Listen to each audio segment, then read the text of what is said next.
आज हमें पढ़ना है एक्सक्रीशन का नेक्स्ट स्टेप।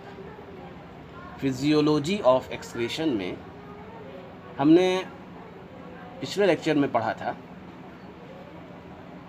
कि ये कई स्टेप्स में होता है, यानी फिल्ट्रेशन ऑफ यूरिन जो है कई स्टेप होते हैं इसके, जिसमें पहला होता है अल्ट्रा फिल्ट्रेशन, दूसरा होता है सेलेक्टिव रीएब्जॉर्प्शन और तीसरा होता है tubular secretion.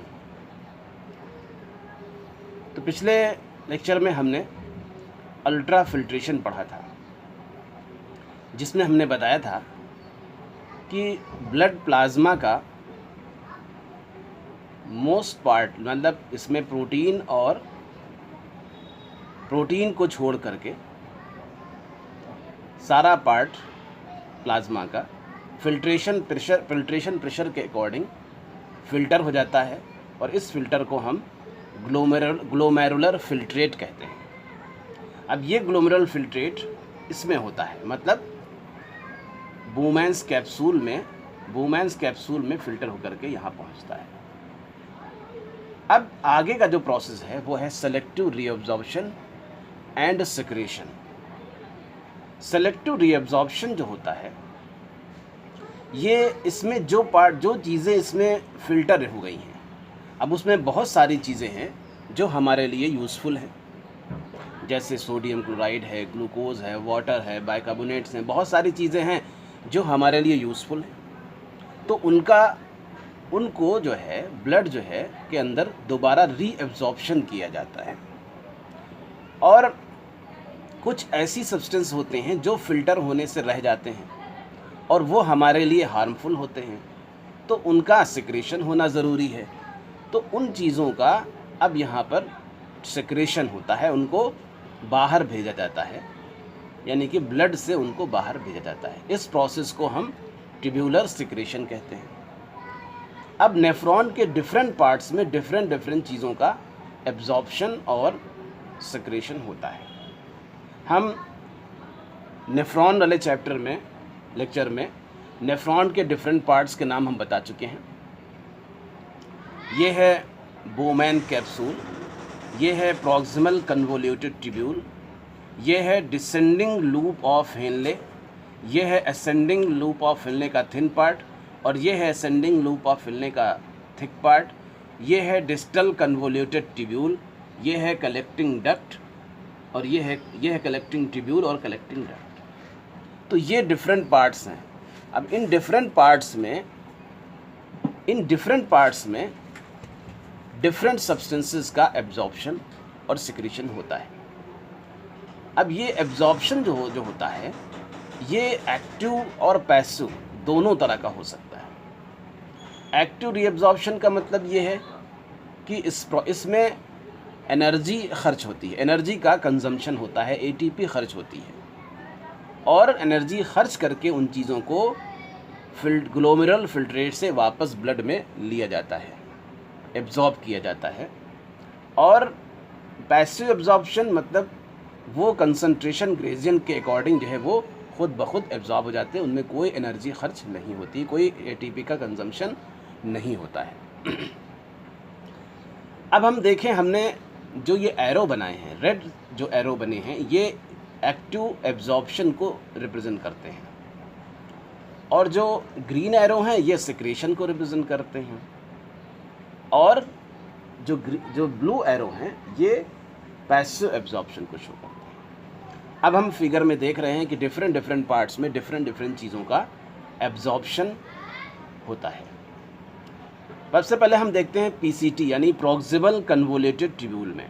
Proximal convoluted tubule में सोडियम क्लोराइड का, ग्लूकोज और एमिनो एसिड का, ग्लूकोज एंड एमिनो एसिड का, इन दोनों का एक्टिव रीअब्जॉर्प्शन होता है, यानी इनके एब्जॉर्प्शन में एनर्जी खर्च होती है। वाटर और बाइकार्बोनेट आयन ये कंसंट्रेशन ग्रेडियंट के अकॉर्डिंग पैसिवली एब्जॉर्ब हो जाते हैं। तो पीसीटी में sodium chloride, glucose, amino acid, bicarbonate और वाटर का एब्जॉर्प्शन होता है। इसके अलावा इस पार्ट में सिक्रेशन भी होता है। सिक्रेशन, ट्यूबुलर सिक्रेशन जिसे कहते हैं, डाइज हैं, ड्रग्स यानी बहुत सी दवाएं जो हम खाते हैं उनका, और पोटेशियम आयन और हाइड्रोजन आयन, ये जो है ये फिल्टर होने से रह जाती हैं, ब्लड में रह जाती हैं, तो उनका जो है सिक्रेशन इनमें पीसीटी में किया जाता है। यानी पीसीटी में ब्लड से ये पीसीटी में वापस आते हैं, उनको बाहर भेजा जाता है। तो ये पीसीटी में इन चीज़ों का एब्जॉर्प्शन होता है। किन किन चीज़ों का? सोडियम क्लोराइड का, ग्लूकोज और एमिनो एसिड का एक्टिव रीएब्जॉर्प्शन होता है, वाटर और बाइकार्बोनेट का पैसिव रीएब्जॉर्प्शन होता है, और drugs, dyes and potassium ion, hydrogen ion and somewhat ammonium ion का इस पार्ट में सिक्रेशन होता है। यानी कि ब्लड से उनको बाहर ट्यूब्यूल में भेजा जाता है, पीसीटी में भेजा जाता है। तो ये तो पार्ट हो गया ये तो बात हो गई पीसीटी की, यानी प्रॉक्सिमल कन्वोल्यूटेड ट्यूब्यूल की। अब हम बात करते हैं दूसरा हेनलेज लूप की। तो हेनलेज लूप के दो पार्ट हैं, एक पार्ट है डिसेंडिंग और एक पार्ट है ascending. Descending loop of Henle में वाटर के अलावा किसी भी चीज़ का एब्जॉर्प्शन नहीं होता है। ये देख रहे हैं, हम देख रहे हैं वाटर का सिर्फ रीएब्जॉर्प्शन होता है, बाकी किसी भी सब्सटेंस का एब्जॉर्प्शन यहाँ पे नहीं होता है। सिर्फ और सिर्फ ये वाटर के लिए परमिएबल है। यहाँ पर सिर्फ और सिर्फ डिसेंडिंग लूप ऑफ हेनले में वाटर का एब्जॉर्प्शन होता है। वाटर पैसिवली एब्जॉर्ब होता है, पैसिवली एब्जॉर्ब होता है, क्योंकि यहाँ से आते आते यहाँ कंसंट्रेशन जो होता है वो लगातार, कंसंट्रेशन जब यहाँ पे आता है तो जब यहाँ साल्ट एब्जॉर्ब हो चुके होते हैं, ग्लूकोज, बाइकार्बोनेट ये सब एब्जॉर्ब हो चुके होते हैं, तो यहाँ आते आते कंसंट्रेशन जो होता है, यहाँ पहुँचते पहुँचते कंसंट्रेशन जो है वो हाइपरटोनिक हो जाता है, हाइपोटोनिक हो जाता है, वाटर इसमें ज़्यादा रहता है। तो अब वाटर बहुत तेज़ी के साथ पैसिवली एब्जॉर्ब होता है।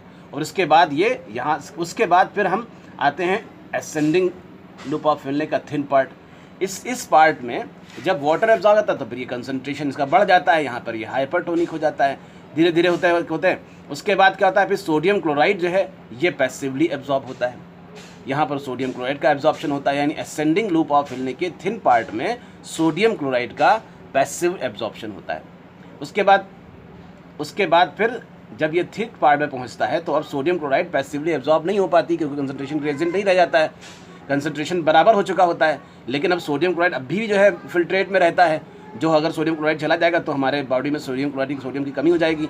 तो अब यहाँ पर उस सोडियम क्लोराइड का, बचे हुए सोडियम क्लोराइड का यहाँ पर एक्टिव एब्जॉर्प्शन होता है thick part of Henle loop में।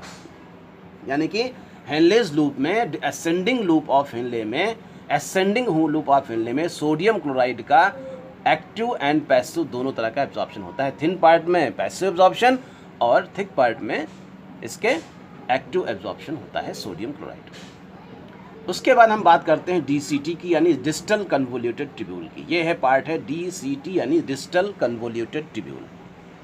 इसमें सोडियम क्लोराइड और बाइकार्बोनेट का एक्टिव एब्जॉर्प्शन होता है, सोडियम क्लोराइड और बाइकार्बोनेट का एक्टिव एब्जॉर्प्शन होता है, और potassium ion, ammonium ion, hydrogen ion, dyes and drugs का यहाँ पर भी सिक्रेशन होता है। यहाँ ये चीज़ें सिक्रीट की जाती हैं, तो यहाँ पर इनका सिक्रेशन होता है। उसके बाद फिर आगे जब फिल्ट्रेट आगे बढ़ता है तो ये बढ़ता है कलेक्टिंग डक्ट में। कलेक्टिंग डक्ट में water, sodium chloride, water, urea इनका जो है वो पैसिव एब्जॉर्प्शन होता है, और सोडियम क्लोराइड का एक्टिव एब्जॉर्प्शन होता है। तो इस तरह से ये डिफरेंट पार्ट्स में डिफरेंट चीज़ों का एब्जॉर्प्शन हुआ।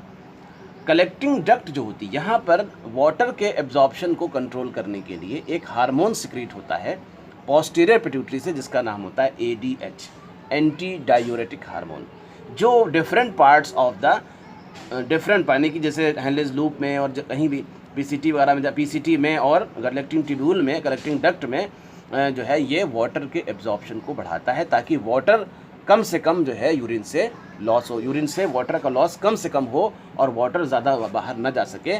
तो इसको कंट्रोल करने के लिए ADH का सिक्रेशन होता है पोस्टीरियर पिट्यूटरी से।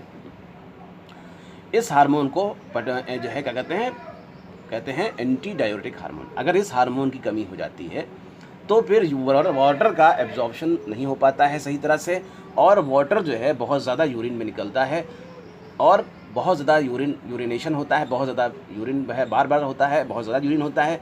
इस बीमारी को, इस कंडीशन को हम कहते हैं डायबिटीज़ इंसिपिडस। इस बीमारी को कहा जाता है डायबिटीज़ इंसिपिडस। इस बीमारी को हम कहते हैं डायबिटीज़ इंसिपिडस, जिसमें ADH की कमी होती है, जो कि पोस्टीरियर पिट्यूटरी से सिक्रीट होता है, और इसकी कमी से वाटर जो है बहुत ज़्यादा बॉडी से बाहर निकल जाता है। तो ये है रीएब्जॉर्प्शन एंड सिक्रीशन के बारे में। हम अगर यहाँ देखें तो असेंडिंग लूप ऑफ हिलने और डिसेंडिंग लूप ऑफ हिलने में क्या होता है कि यहाँ पर कंसंट्रेशन लगातार बढ़ता जाता है, और यहाँ लगातार कंसंट्रेशन क्या होता है, घटता जाता है। तो ये काउंटर करंट होती है दोनों में, दोनों तरफ अपोजिट डायरेक्शन। यहाँ वाटर का एब्जॉर्प्शन होता है, या वाटर नहीं साल्ट का एब्जॉर्प्शन होता है, यानी यहाँ वाटर मूव करता है यहाँ पर, तो ये काउंटर करंट कहलाती हैं। हेनलेज लूप में काउंटर करंट होता है, और इस काउंटर करंट से लगातार जो है वाटर का एब्जॉर्प्शन इधर होता है, इधर सोडियम क्लोराइड का एब्जॉर्प्शन, और लगातार जो है यूरिन का कंसंट्रेशन लगातार बढ़ता जाता है। तो यूरिन को कंसंट्रेट करने का रोल इसमें ख़ास तौर से इसमें होता है, जिससे यूरिन जो है में वाटर का लॉस कम से कम हो, फिर आगे कलेक्टिंग ट्यूब में वाटर का एब्जॉर्प्शन होता है, और इस तरह से डिफरेंट चीज़ों का एब्जॉर्प्शन एंड सिक्रीशन जो है नेफ्रॉन के डिफरेंट पार्ट्स में इस तरह से होता है। तो ये प्रोसेस हो गई। तो इस तरह से हमने फिजियोलॉजी ऑफ रेस्पिरेशन में हमने तीनों प्रोसेस हमने डिस्कस की। पहली प्रोसेस थी अल्ट्रा फिल्ट्रेशन, जिसमें कि प्लाज्मा का प्रोटीन को छोड़ करके बाकी सारा पार्ट फिल्टर हो जाता है। उसके बाद फिर जो है जो यूज़फुल चीज़ें हैं वो एब्जॉर्ब हो जाती हैं, और जो चीज़ें फिल्टर होने से रह जाती हैं वो जो है एक्टिवली जो है वो सिक्रीट की जाती हैं। तो इस तरह से 3 प्रोसेस हुई, ultra filtration, selective reabsorption and tubular secretion. तो इस तरह से ये है कंसंट्रेट यूरिन जो है वो बाहर निकलता है। अब हमें पढ़ना है, नेक्स्ट जो हमें पढ़ना है वो है control of excretion. Thank you. Please subscribe and share and comment.